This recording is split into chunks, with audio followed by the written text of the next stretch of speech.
कि यार ये जो सृष्टि है, जब हम वेद को पढ़ते हैं तो ये ऐसा लगता है कि इसके पीछे अग्नि तत्व है, और जिसने उस तत्व को साध लिया तो इसका रहस्य समझ में आ जाएगा। तो इंद्रद्युम्न ने, जो दूसरे राजा विद्वान थे, उन्होंने कहा कि ऐसा करो, हम ऐसे ही व्यर्थ में बातचीत करते रहेंगे, इसका ना एक ऋषि हैं उद्दालक, उनके पास चलते हैं पांचों, और नज़दीक है। तो वो पांचों चल दिए उद्दालक के पास। तो अपने गुरुकुल का कुलपति उद्दालक, हर वेद की विद्या प्रदान करने वाला, जिसकी ख्याति चारों तरफ फैली हुई है, तो जाकर उन्होंने कहा कि प्रणाम आचार्य, आप हमसे सीनियर हैं, बड़े हैं, तो हमें इस प्रश्न को बताए। तो उनका प्रश्न सुन के उद्दालक कहने लगा कि भाई ये तो मैं भी नहीं बता सकता, और मैं तो पहले से ही चाहता था, और मेरी तो विजिट होने वाली थी अश्वपति जी के यहाँ, और आप आज आ ही गए हैं, आप लोग भी, मैं आपके साथ ही चलता हूँ, अश्वपति जी के साथ के यहाँ चलते हैं। अश्वपति जी के यहाँ गए।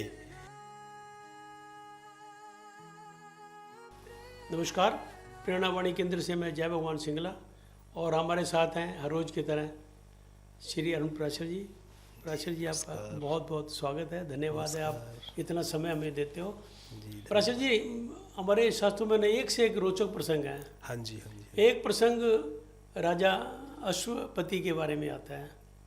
हाँ, वो कहते हैं राजा जनक के समकक्ष माने जाते थे। हाँ जी, हाँ जी, हाँ जी। तो उनके बारे में एक बड़ा रोचक प्रसंग आता है। आप तो हमारे से ज़्यादा ज्ञानी हो, आपको पता होगा। तो वो प्लीज बताओ। वो जनक, जैसे जनक को राजऋषि कहा है ना, ऐसे अश्वपति भी उसी, आपने सही कहा है कि उसी लेवल के थे वो। और महाभारत में तो उनकी फिर आगे चलकर उसकी हिस्ट्री भी आती है, पर उपनिषद में, छांदोग्य उपनिषद में जिन अश्वपति की बात की है, ऐसा लगता है कि वो ये जो कैकेय प्रदेश है अपना, इस तरफ होगा शायद, उन दिनों जहाँ की पुत्री थी कैकेयी और राजा दशरथ के यहाँ आई थी, उनके खानदान में या उनका ही कोई रिलेटिव वैदिक काल में होगा या फिर बाद में होगा, वो एक अलग चर्चा है।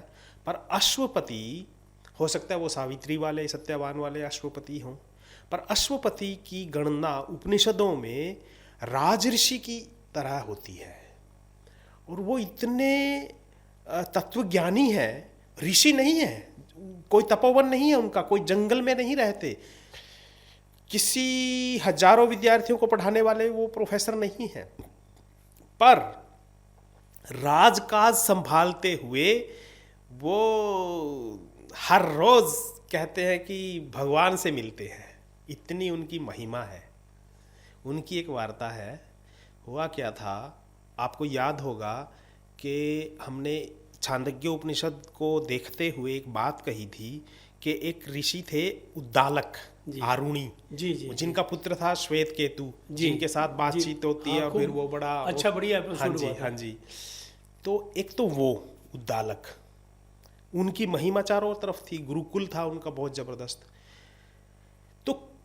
तो ऐसे 5 विद्वान थे कोई और, जिनमें एक यज्ञ सत्य थे जिनका नाम था, एक इंद्रद्युम्न थे जिनका नाम हाई लेवल के। हाँ जी, हाँ जी। क्या बात है। तो वो मिले एक बार, जैसे मिल ही लेते हैं, चलो भाई साथी थे, अब मिल गए, और मिलकर उन्होंने, जैसे हम सब लोग कॉफ़ी हाउस में मिला करते थे और फिर चर्चाएं करते थे विचारधाराओं के ऊपर, तो वो भी मिल रहे हैं और आपस में चर्चा करते करते कहने लगे कि यार ये जो सृष्टि है, जब हम वेद को पढ़ते हैं तो ये ऐसा लगता है कि इसके पीछे अग्नि तत्व है, और जिसने उस तत्व को साध लिया तो इसका रहस्य समझ में आ जाएगा।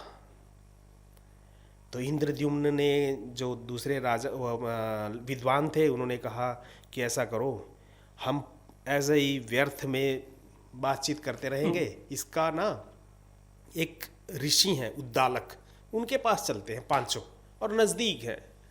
तो वो पांचों चल दिए उद्दालक के पास।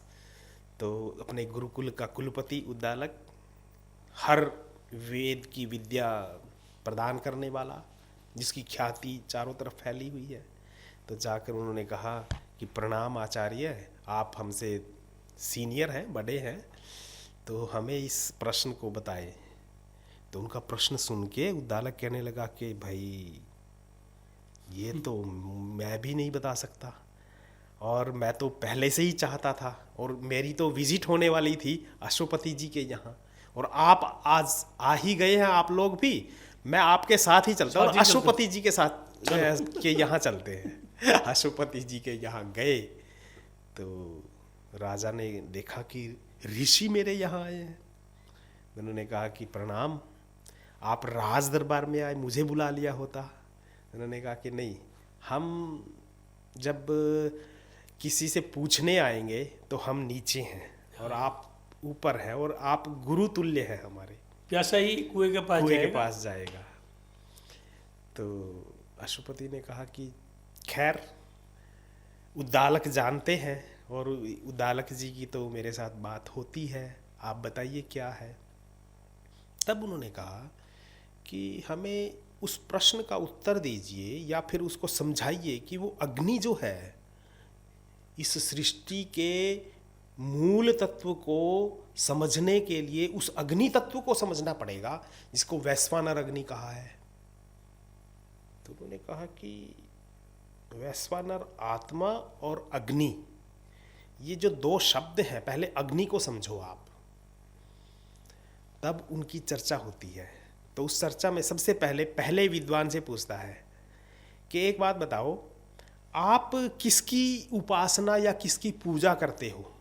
मान लो उसने इंद्रद्युम्न को पूछ लिया, तो उसने कहा कि मैं तो द्युलोक की जो है देव, उसकी पूजा करता हूँ, उसकी उपासना करता हूँ। पृथ्वी आपाह आप हो, वो बोलते ना, द्यू पृथ्वी ही, जो वेद में मंत्र आता है, तो मैं तो द्यू की पूजा करता हूँ, पृथ्वी तो उसके बाद आती है। उसने कहा अच्छी बात है, चलो। फिर दूसरे से पूछा, आप किसकी पूजा करते हो। तो उसने कहा मैं वायु की पूजा करता हूँ। अच्छा, इसका मतलब आप अल्टीमेट वायु तत्व को मानते हो। उसने कहा अभी तक तो मैं मानता था, अब आप स्पष्ट कीजिए आगे। तो उसने कहा ठीक है, मैं एक बार पूछ लूँ आपके मनों में क्या चलता है। तो फिर तीसरे की बारी आई, उसने कहा कि मैं जल तत्व की उपासना करता हूँ। तो फिर चौथे की आई, उसने कहा मैं आकाश तत्व की उपासना करता हूँ। फिर छठे की बात आई, क्योंकि पांचवें की बात आई, तो उसने कहा मैं पृथ्वी की उपासना करता हूँ। तो एक ने कहा कि मैं सूर्य की उपासना करता हूँ, और सूर्य की उपासना करने का मतलब ही, तो उसने समझाया फिर, इसका मतलब तुम सूर्य की उपासना सुतेजा नाम से करते हो। वो एक शब्द है सुतेजा, तेज जिसके यहाँ से निकलता है। तो उसने कहा अरे वही अग्नि है जो सूर्य की बात आप कर रहे हो। तो उसने कहा कि, उन्होंने पूछा कि कैसे, आप डिफाइन करो, थोड़ा समझाओ। तब अश्वपति ने कहा कि हमारे अंदर और हमारे बाहर अग्नि तत्व है। वो अग्नि तत्व जब आप ब्रह्मचारी बनोगे या जब विद्यार्थी जीवन में रहोगे, तब आप यज्ञ करोगे, एक अग्नि वो है, उसको यज्ञाग्नि बोलते हैं। और जब आप गृहस्थ में आओगे तो उसकी वो भी एक आग है, वो भी एक अग्नि है, और उसका नाम है ग्राहपत्य, गारहपत्य, गृह में जो अग्नि आएगी। और एक अग्नि है जो आप अन्न खाते हो उसको पचाती है। अहम वैश्वानरो भूत्वा प्राणिनाम देहमाश्रिता प्राणापान समायुक्ता पचाम्यन्नं चतुर्विधम। गीता में भी भगवान कृष्ण ने कहा है कि मैं वैश्वानर रूप से अग्नि रूप में रहता हूँ, और एक अग्नि है जो संसार में कभी वो समुद्र में दिखाई देती है, और एक अग्नि है जो सूर्य रूप बनकर द्युलोक और आकाश में घूमती फिरती है। तो ये सब बातें जब चल रही थी, तो उसने उद्दालक ने पूछा, इसका मतलब, ये व्याख्याएं हैं, मतलब उन मंत्रों के अर्थ की आगे चलकर व्याख्याएं, कि इसका मतलब जो ऋग्वेद में कहा है अग्नि मीले पुरोहितम, जो अग्नि है वो मूल तत्व है। तब उन्होंने कहा कि जब हम सृष्टि की बात करते हैं तो उसको मूल तत्व माना। अच्छा डॉक्टर साहब, एक और बात है, ये जो मूल तत्वों की बात में हम कर रहे हैं, ये ऐसी चर्चा और ऐसी आइडियोलॉजी ग्रीक में भी हुई है। हाँ, ये ग्रीक में जो प्री सोक्रेटस थे, यो फिलोसोफर, उसमें एक नाम आता है एनेक्सामिंडर और एक आता है एनेक्सागोरस, और ये अलग अलग तत्व को अल्टीमेट तत्व मानते थे। वो एनेक्सागोरस बोलता था कि ये तत्व है, एनेक्सामिंडर बोलता था कि नहीं ये तत्व है। जल है, वो कहता था वायु सबसे अल्टीमेट तो ये अग्नि है, तो आग से सब कुछ उत्पन्न हुआ है, इसलिए फिर सूर्य दिखाई दिया। वो बोलता है कि जल है, चारों तरफ जल से ही फिर जीवन निकला है। तो ये सब इनकी चर्चाएं उधर भी हुई है। और जब किसी दिन फिलोसफी ऑफ वेस्टर्न फिलोसफी पे आएंगे तो इनकी खूब चर्चा होगी हमारी। खैर, तो ये सारी अग्नियाँ, ये अलग अलग यज्ञ की अग्नि, इसको समझाकर अपना अश्वपति ने ये बताया कि जो हम करते हैं ना सनातनी, जैसे पारसी भी अग्नि की पूजा करते हैं, ये बहुत बड़ा इसके पीछे तत्व ज्ञान है।